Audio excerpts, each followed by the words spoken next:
بیان ہو رہا تھا وہ حسد کے بارے میں، اور اسی کے ذکر میں نظر بد کا تذکرہ ہے۔ مناسب معلوم ہوتا ہے کہ آج نظر بد کے بارے میں کچھ باتیں اس سے قرآن مجید میں سورہ قلم ہے، سورہ قلم، اس کے اخیر میں آیت ہے وَإِن يَكَادُ الَّذِينَ كَفَرُوا لَيُزْلِقُونَكَ بِأَبْصَارِهِمْ لَمَّا سَمِعُوا الذِّكْرَ وَيَقُولُونَ إِنَّهُ لَمَجْنُونٌ۔ اس آیت میں اس بات کا تذکرہ ہے کہ حضور اکرم صلی اللہ علیہ وسلم کو کافروں اور مشرکوں نے نظر لگانا چاہا، نظر کے ذریعے تکلیف پہنچانے کی کوشش کی۔ کل شاید میں نے یہ بات درج کی تھی کہ کچھ لوگ ایسے ہوتے ہیں کہ جن کی نظر خطرناک ہوتی ہے، سب ایسے نہیں ہوتے، کسی کسی کو اللہ تعالیٰ کی طرف سے کوئی ایسی بات مل جاتی ہے جو فطری ہوتی ہے، اس کے حاصل کرنے سے وہ حاصل نہیں ہوتی۔ جیسے جادو ہے تو جادو انسان سیکھتا ہے، جادو ایک علم ہے، اور انسان جادو سیکھتا ہے تو اس کو جادو آتا ہے، لیکن کسی شخص کے اندر نظر لگانے کی طاقت ہو، یہ سیکھنے کی چیز نہیں ہے، یعنی کوئی سیکھ نہیں سکتا ہے، کسی کسی کے اندر پیدائشی طور پر ایسی کیفیت ہوتی ہے، اور ایسا شخص جب کسی کو نظر لگاتا ہے تو زیادہ نقصان ہوتا ہے۔ نظر ہماری آپ کی بھی لگ جائے گی، کبھی ایسا ہوتا ہے کہ آدمی کو اپنی نظر لگ جاتی ہے، کبھی اپنے بچوں کو نظر لگ جاتی ہے۔ اسی لیے یہ بات کہی گئی ہے کہ بچے اچھے معلوم ہوں، ان سے پیار آئے تو آدمی ماشاء اللہ لا قوت الا باللہ ہے، اس لیے کہ اگر اس طرح کے الفاظ نہ کہے جائیں تو اپنے بچوں کو بھی نظر لگ جائے گی، باپ کی نظر لگ جائے گی، ماں کی نظر لگ جائے گی، اور نظر لگتی ہے تو بچے بیمار ہو جاتے ہیں، ان کو تکلیف ہوتی ہے۔ بسا اوقات نظر کی وجہ سے بچے فوت ہو جاتے ہیں، مر جاتے ہیں۔ نظر خطرناک چیز ہے۔ حضرت نبی کریم صلی اللہ علیہ وسلم نے ارشاد فرمایا نظر سے لگنا حق ہے، اور حضرت عائشہ نے یہ روایت ہے، کہتی ہے کہ نظر بد سے اللہ کی پناہ مانگا کرو، نظر بد سے اللہ کی پناہ مانگا کرو، اس لیے کہ حضور صلی اللہ علیہ وسلم نے یہ فرمایا ہے کہ نظر لگنا حق اور سچ ہے۔ تو آدمی کی اپنی نظر بھی لگ جاتی ہے، لیکن کچھ لوگ ایسے ہوتے ہیں جن کی نظر بہت خطرناک ہوتی ہے، ایسے لوگ نظریلے لوگ ہوتے ہیں، یعنی ان کی نظر بہت خطرناک ہے، کسی کو نظر لگائیں گے تو بہت نقصان ہے۔ عرب میں ایسے لوگ جانے پہچانے تھے، یعنی معلوم تھا کہ ان کی نظر خطرناک ہے، چنانچہ ایک قبیلہ تھا، اس کا نام بنو اسد تھا، قبیلہ بنو اسد، اس کے بارے میں مشہور تھا کہ ان کی نظر بہت خطرناک ہے۔ چنانچہ جب حضور صلی اللہ علیہ وسلم کو مشرکین نے تکلیف دینا چاہا تو اس قبیلے کے لوگوں کے پاس گئے اور ان سے کہا کہ محمد صلی اللہ علیہ وسلم کو تم نظر لگا دو۔ وہ قبیلے کے لوگ آئے اور حضور صلی اللہ علیہ وسلم کو بہت غور سے دیکھتے رہے. ایک تو نہیں کئی لوگ آئے اور غور سے دیکھتے رہے. نظر لگانے کے لیے دو چیزیں کی جاتی ہیں. ایک تو آدمی خوب گھور کے غور سے دیکھتا ہے، اور دوسرے یہ کہ کوئی ایسا جملہ کہتا ہے جو تعریف کا ہو، بس اس سے نظر لگتی ہے. نہیں سمجھے؟ دو باتیں ہیں.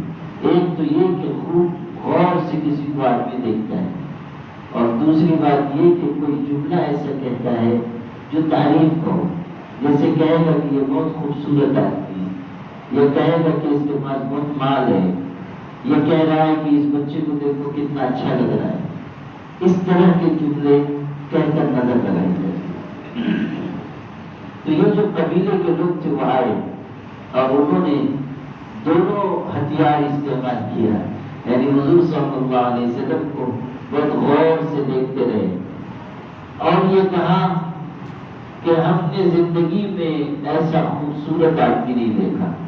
یعنی تعریف کا جملہ تھا، ہم نے زندگی میں ایسا خوبصورت آدمی نہیں دیکھا. اور ظاہر ہے کہ حضرت نبی کریم صلی اللہ علیہ وسلم تھے ایسے خوبصورت. آپ صلی اللہ علیہ وسلم کے حسن و جمال کی روایتیں حدیث کی کتابوں میں.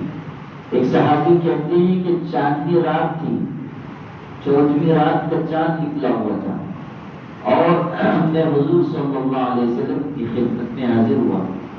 آپ صلی اللہ علیہ وسلم سرخ رنگ کا کپڑا پہنے ہوئے تھے. عام طریقے پر آپ سفید کپڑا پہنتے تھے، لیکن اس دن آپ نے سرخ جوڑا پہنا تھا، لال جوڑا پہنا تھا.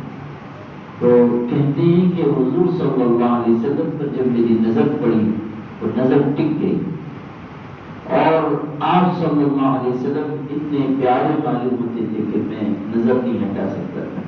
پھر میں نے چاند کو دیکھا، نگاہ اٹھا کر چاند کو دیکھا، پھر پلٹ کر حضور کو دیکھا، پھر چاند کو دیکھا، پھر حضور کو دیکھا.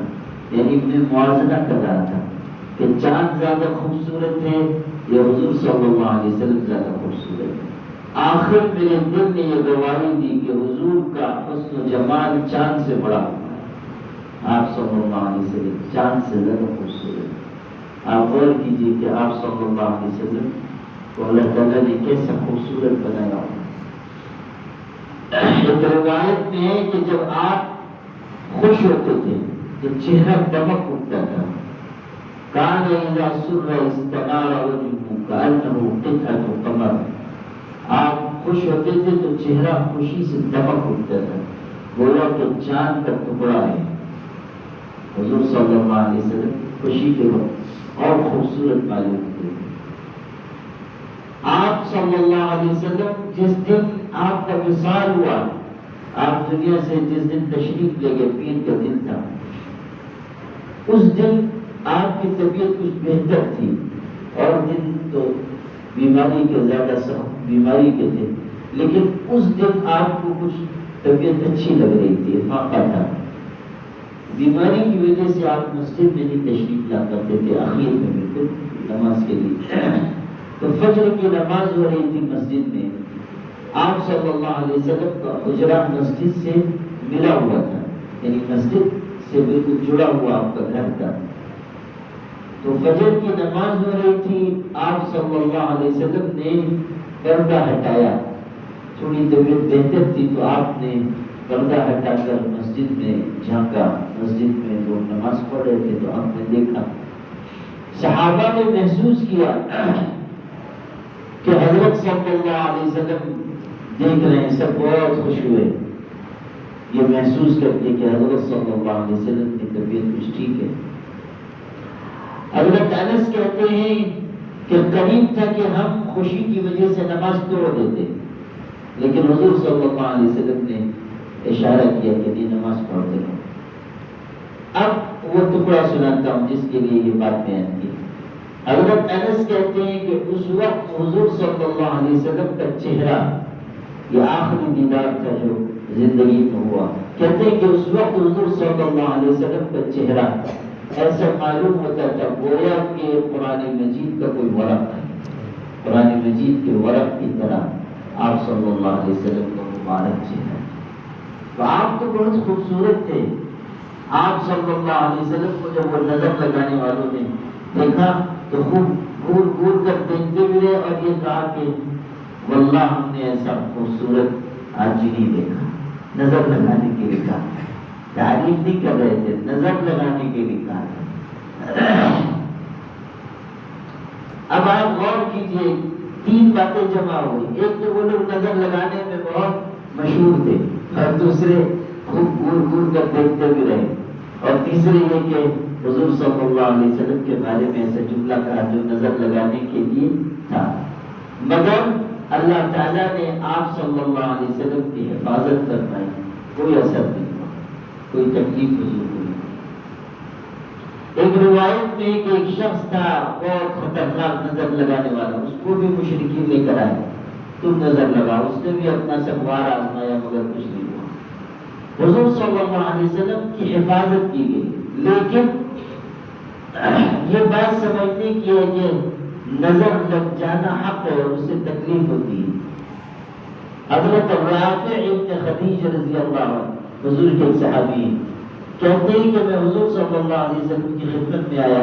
اس وقت آپ کے قریب ایک دیگچی میں گوشت پک رہا تھا, گوشت پک رہا تھا, اونٹنی کا گوشت تھا, پک رہا تھا.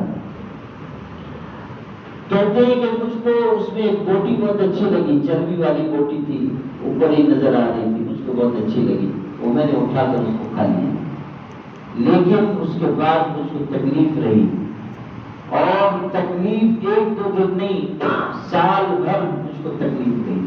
پورے سال مجھ کو اس ایک بوٹی کے کھانے سے تکلیف ہوتی رہی. میں نے حضور صلی اللہ علیہ وسلم سے عرض کیا کہ اللہ کے رسول ایسی بات ہے. تو آپ نے فرمایا کہ اس بوٹی میں 7 لوگوں کی نظر لگی تھی, اور تم نے وہ نظر کو کھا لیا, تم نے اس کو کھا لیا. یہ جو بازار کی چیزیں کھانے سے منع کرتے ہیں, اس کی ایک حکمت یہ بھی ہے کہ بازار میں چیزیں کھانے پینے کی بالکل سجا کر رکھی ہوئی ہیں, جو گزر رہا ہے اس کی نظر پڑ رہی ہے.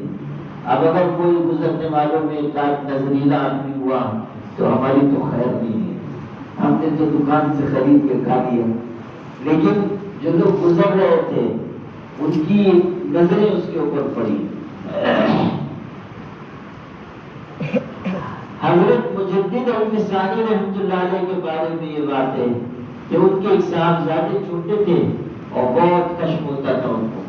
چھوٹے تھے مگر بہت کشف ہوتا تھا, یہاں تک کہ مسجد میں آتے تھے اور جوتیاں الگ کر دیتے تھے, کچھ جوتیاں ادھر کچھ جوتیاں ادھر, اور کہتے تھے کہ یہ جوتیاں جو ہیں یہ جہنمی لوگوں کی ہیں اور یہ جوتیاں جنتی لوگوں کی ہیں. اللہ نے چھوٹی عمر سے ان کو بہت کمالات سے نوازا.